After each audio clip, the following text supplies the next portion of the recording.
This is Vigalantee for ReasonForRhymes.com and also YourBlackWorld.com. On the horn, we got the legendary. I call him legendary. Used to be with No Limit, Young Bleed. How to do that, boy? What's good with your family? Same old thing with me. New day, reheated. Yes, sir. No doubt, bro. Hey, man, it's good talking to you. I've seen you around the city. I've seen you around, in other places, man, and you've been doing your music for a minute and stuff. So kind of let people know how you started, and we'll get to some current events I want to talk to you about. Okay, right quick, right fast, man. 30 years this year. I've been doing this since 1983, since I was 9 years old, man. So, I've been at this for a long time, man. Everything else is evolution, you know? No doubt. I heard you, for real. So that's, I want to get a little history with you. You used to be with No Limit Records back when it was like, when it was the thing to be. Can you kind of talk about the experience? Yeah, man. Right quick, briefing, man. We go back, man. We had, my homie had a record label, his name he's a rap artist by the name of C-Loc, for those that are not familiar with C-Loc. From out of Baton Rouge, Louisiana, man, he had a label called C-Loc Records. We've been homies since kids, man. So when we grew up, he started a local label again called C-Loc Records, and we started banging out records that was doing good pretty much locally.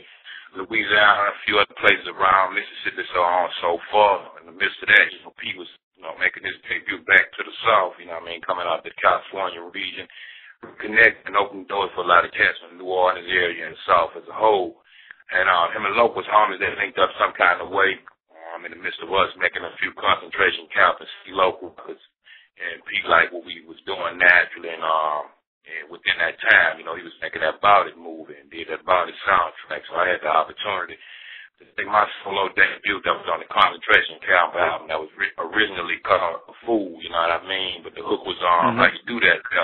So P liked the hook. We switched the title and rebirthed it on the Bout It soundtrack, man. That became a #1 record for me on 97, 98, No doubt. Also, that was also off your, you had a Gold album. Debuted Gold in about 3 weeks. I was officially Gold here again, coming off that Alley Oop and the Bout It soundtrack. I think that was either platinum or double platinum. By the beginning of January, February 1998, man. It was official #1 Billboard Hip Hop and R&B record. My balls and my word. And #10 on the pop chart, man. So that was a blast for me, right quick, right fast. Oh, wow. That was a hit, bro. That was definitely a blast, man. A lot of people felt you and stuff. So as you evolved, seeing these different camps that's out now, you got YMCB, you got a lot of other crews with MMG. How do you feel when you check out your fellow counterparts now and the movement y'all had? Are there comparisons or are there big differences between the two? Well, I don't think it's, it's all rap and hip-hop, man. Go back to Jamaica all the way to New York. But what I tell everybody is, I'm the rapper Johnson of the rap game, man. Forward to it, you know what I mean? I said, it hadn't been another young anything other than young MC before me. So once I started, that gave birth to a whole lot of young this, young that, so on and so forth. So, I give myself credit, pat on the back for the contributions I made toward the game, in particular the South and throughout the world. I watched a lot of that evolve after me, so I'm sure, it's like I stated, everybody else blueprint before me, old school and new. I'm sure those guys did the same thing, so, brush my shoulders off. My top of the one, yes, sir. Yeah, and it's good to talk about those things because, like me, I'm definitely into the history of hip-hop, and people need to understand that sometimes people forget about certain, contribution that people have. And I was told a long time ago, if you don't speak about it, nobody will see about it. You know what I'm saying? Nobody. That's right, man. Close mouth, don't get fed, bro. Okay. Don't get fed.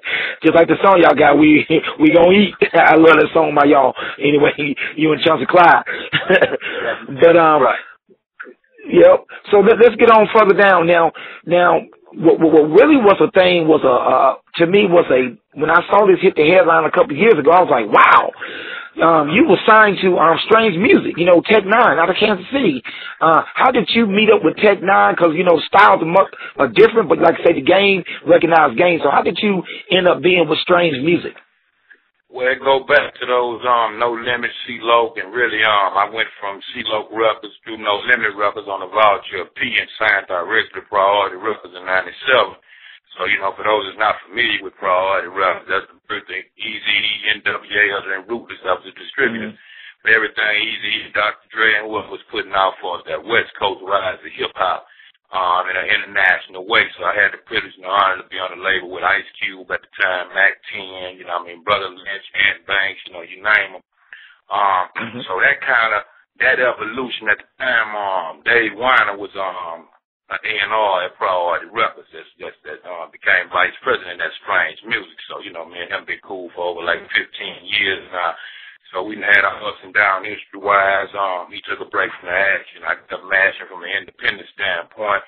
And when he come back up for air, he happened to be in Kansas, and he run into my man Chauncey, and he was checking out the Three-Headed Monster album he, Chauncey Clyde, and Mike Waters had put together, along with a few others out throughout the Kansas region. And from that, you know, he didn't realize that we was friends, and let him, you know, share some of that history of me, him, and Priority Records. So naturally, we got on the phone together. I was in a contractual situation going back and forth between Bout It Records, my independent label, the Tension Home at the time, and West Coast Mafia with the big bro Sibo over there. So in that Sibo. Yeah, you know what I'm talking about. So in that time, you know, Dave, you know, made an offer to me that he know was taking place at Freize, and eventually introduced me to Travis O'Gwen, which is the president over there of Tech 9, and we started working together from there, you know. Yeah. So, working with Tech, you know, he's a hard worker, been grinding independent for a long time. He's now getting his props. How was it, doing shows? So I know you did shows with him. Was it seeing his audience something that you've never seen before, or something you've seen because of your travels throughout the world? Well, what's the difference with his fans compared to like No Limit fans or your core fans? It was the same but different, you know, when you're speaking of the Tech 9 audience, that Juggalo audience, you know what I mean? It was a little same but different. Some of those guys was old school, no Limit fans. As far as that new generation, yeah, it was a whole nother world, you know what I mean? I didn't have to change with this, that, the other, but yeah, that was a whole nother, what I tell everybody this is like, you know, it's like a lane that Tech is mastered in the middle to where rather BET or MTV, somewhere right in that middle, all these rural towns throughout the world and our country, for that matter, man. Some of the places I had never been, we're talking Oregon and Eugene, Oregon, and different things like that. And I was able to see a whole, what they consider a cult following, man, where he had his own independence and diehard fans. He gonna pack a show, man, from 800 to 1,000 people at a minimum a night. So everything was phenomenal every time we had a chance to get together, man. So that was a beautiful thing, you know. Oh yeah, Tech 9. Oh, he definitely can rock a show, man, and it's good that he reached out so love. So now that you've been from major labels to independents, as artists that are coming out now, it seems like everybody's coming out. Which one you think is the better deal? Signing with a major label or doing the independent grind that you're doing now? Which one gives you the more freedom? I know it's a softball question, but let the people know. Okay, well, it's a thin line, man. On the whole key to it is business, so it's about money. If you can fuel your own situation and make all your own money back in-house, that's what we all want. But sometimes you got to go outside of the box, man, depending on how independent you are. If you're working from a zero standpoint, it's like cashing into a bank. You need that loan money to get started off the ground. So a lot of guys search that major deal really for that bag. You know, not so much the talent all the time. Sometimes you nurture the talent and make an artist. But some of us are born this way where you have the talent, and depending on where you come from and, you know, where you're at, you might not have those finances, you know what I mean? So that's a life dream, to be able to get a major deal, to get the right money to set things in motion that you've been dreaming about for life. So, of course, you know, naturally go back into your independence, really have a front door and a back door, an A hand and a B hand, where you're going to do what you got to do in a major way. But anybody that see beyond just being a rapper, DJ, producer, etc., and naturally, you know, when you got a machine working, you're going to want to develop your own independence, especially when you got a sports system and people you're trying to open the door for. So I feel like, you know, it's the best of both worlds if you get it together like that, you know. No doubt, no doubt. That's real good knowledge right there. So, you basically take the hand you dealt and try to, make the competition fold. So let's talk about some of the headlines that's been on before we get to talking about your new music. You know, you had the thing with Lil Wayne, you know, with the Emmett Till. You also had Rick Ross losing his endorsement thing along also with Tyler Creator. My thing is, you know, I was raised in the South, man. I was raised in Georgia, man. I'm from Chicago, but raised in Georgia. And for my personal opinion, man, I think that, you know, with the Lil Wayne situation, I think that, man, you know, if you from the South, you know who Emmett Till is, man. And, you know, out of respect, for me as a writer, you know, that was something that would never be in my mind. I can beat it up like something else, but I definitely won't beat it up like, you know, like Emmett Till. In your mind, if you heard about it, what would be your take on that? Not that you're going to knock Lil Wayne, but what would be your take on that situation where he had a chance to really apologize and make this thing kind of go away, but he didn't, and then it had to come to this, to Cavalier, him being dropped off of Mountain Dew. Just kind of give me your take on that. Well, okay, well, I'm really hearing that for the first time, so I'm you briefing me as we speak. Yeah. Let me brief you. Yeah, he basically said he had a song called Karate Chop with Future, and in the line he said he beat the pussy up like Emmett Till, and that. Yeah, it went from there, and the family was very disrespected about that, and they kind of reached out to him way back in, I want to say February. Hey, you know, gave him time to apologize. He basically didn't apologize. He apologized to even LeBron James about what he said about that rant he did in Miami. So he kept going, and he didn't apologize. And so they went to the next move. You know, you're promoting a guy that's basically disrespecting history, because personally, if Emmett Till is not off limit, there's nothing in our culture is off limits. Right. Yeah, well, I feel like, you know, and being honest, you know, that's disrespectful. Man, know our history, know where you come from, and know you have to know where you're going, especially on the black hand side. You know, some things are the sometimes you speak carelessly and don't look at the audience that has to adapt for whatever form, you know, organization you putting something together in. So I feel like as rappers, you know what I mean, like Jay-Z said, we have to figure out what's most important. Some shit is left alone. I remember Pac, before he died, and everybody said, okay, you know, he got with his resurrection, he described about when he went to jail. And he said, everybody think, you know, hey, man, you come out of jail. Like a lot of niggas say, when I go home, nigga, when I come home from jail, nigga, go to the celebration, nigga, you in jail. You know what I'm saying? Nobody had more weight than somebody else. So in that same sense, he said he had to learn, well, I can't say this too hard, I'll probably be murdered for this shit, I see it. So some shit, you know what I mean, I feel should be left alone. You know, I'm from Louisiana, Mississippi rooted. Money, Mississippi, you know what I mean? I've been with me. Yeah. I got a family member that was murdered the same way, like Emmett Till, for the same kind of reason, with a white woman, you know what I'm saying? No names, no back home, no what I'm talking about. So I relate to that in a real way. And some things I don't say on records, you know what I mean? That I know the details of it. I can paint you a perfect picture, but before I disrespect those people's family and everybody else that's still living and suffering for the same shit, nah, man. Some of that shit you leave under the radar, man.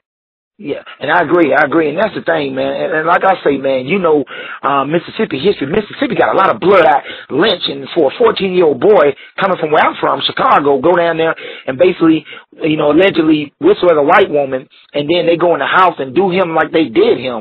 I mean, that's something we wear with should wear with a badge of honor, and not, you know, because we are good, skillful rappers.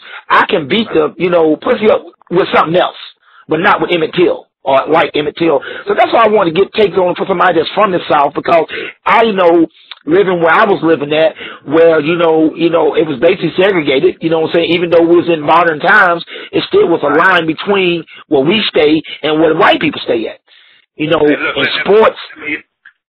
Let me throw this on the table. You know, I'm old enough to have the history, and I'm knowing you as well. When you mentioned Atlanta, but I tell everybody about Atlanta. I remember a time in the 80s when I had to walk down the street before, you know, the street lights were coming on. We walked in the middle of the street way in Louisiana based on one thing, the Atlanta child murders. So you talking... Me too. I had to get in the house, boy.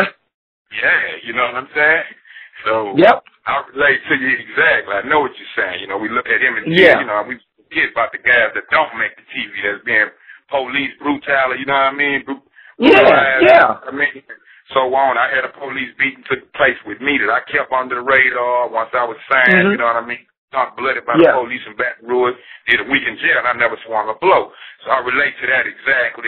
You mentioned the Chicago, good friend of mine, and shout out, big up to Fred Hampton Jr. That's my man. Fred Hampton, I know Fred. you know, the history of Freize, you know it better than I know it. 69, his daddy was killed. He was 2 weeks out in the embryo, and he was almost murdered well as his mom. So I share that. Exactly. Black cancer side of everything. So I feel like the rap thing is, you know, in a way, revelations to us. God give us something to beat the masses and everything that the government got set against us, or whoever for that matter, to be able to correct, give opportunity to our people. So when you're taking it out of context like it don't mean nothing and you really don't know what you're talking about, you need to ask somebody, you know what I mean? Yeah, you got to ask somebody. And the thing is, because these kids are looking up to you, and they might think they can be reckless about Emmett Till. And, you know, in certain areas, you mentioned you disrespect Emmett Till in Chicago, you might have a problem. You might have a problem. You know, yeah, you may. Yeah, so that's the thing, man. I think that it could be a teachable moment for him if he man up and think about this. But right now, he's been kind of indifferent about it, and maybe down the road he'll see the significance of it and stuff like that, man. So let's get into your music, man. What you got cracking up right now and cooking up in the pot when it comes to music? And I can't wait for that Three-Headed Monster to come out. I heard some tracks off it, man. It's dope. I can't wait for it to come out. But what do you got going right now? Right now I'm working on a mixtape called No Guidelines. I'm going to follow up with an EP called The Legend of Bleezy Rallo. And after that, I'm doing an album called All American, man. And when I'm saying American, I'm saying it with a funk and twist, you know, America to South America, you know what I mean? And really take care of home, take care of everything in America first, then we can look at the rest of the world, to the foreign world, so on and so forth. So, you know, basically that, man. I got a few other things. I got a movie offer that's on the table, soundtrack. I got the opportunity to do a movie perhaps called Outside House. That's got the star role, this guy named T-Bone in it, with Everlast, the co-actor in it, as well as Immortal Technique playing the producer. So we working on that. All right. Immortal Technique gets it in. Yeah. Oh, that's cool, man. So we got some good things. Where can they find you at, Young Bleed, if some of the fans want to catch up with you? Okay, man. If you're on the Facebook, go to Young Bleed on Facebook, official gold record picture. And on Twitter, go to Real Young Bleed. You'll catch me all day, every day, man. Okay, that's what we want to do, man. We definitely want to get you back on and talk some politics. I don't call it politics, because it ain't nothing but tricks in politics. You know what I'm saying? I'd like to get you back on from time to time, man, and speak your mind. Killer Mike was on with Boris Watkins last week, man. They had a real great conversation, man. I want to reach out because people don't realize about the South, man. We almost have a badge of honor to speak about what happened, because a lot of people up north didn't really see as much until they saw that Emmett Till case that a lot of things going on in the South that to me should unite us and not separate us. And we can talk about the traps and all that, but at the same time, we know about police brutality. We know about being segregated and having my granddaddy say yes sir and no sir to some people. I lived around that, bro. Yes, indeed, man. It's still this day. What Quincy Jones said on the rape movie, said a man is a boy at 80 years old still in Mississippi, man. So, you know, one of the rough places in the country when you talk prejudice and segregation. So still to this day, you know what I mean? And at a time, you know, the powers of Washington, D.C. couldn't go to Mississippi and regulate nothing. Based on the Ku Klux Klan and the politics of Mississippi. Let me add this to your collection, too. You say politics, I say politics. All they do is suck a nigga beat. Suck a stud, man. So that's what that is, man. Politics, man. Oh, yeah, man. I'm going to definitely get you back on, man. I love your insight, man. Very intelligent brother. And like I say, your music speaks of that, man. And we're going to get you back on, man. This is Vigalantee, the hip-hopologist for reasonforrhymes.com and Your Black World. And we are out.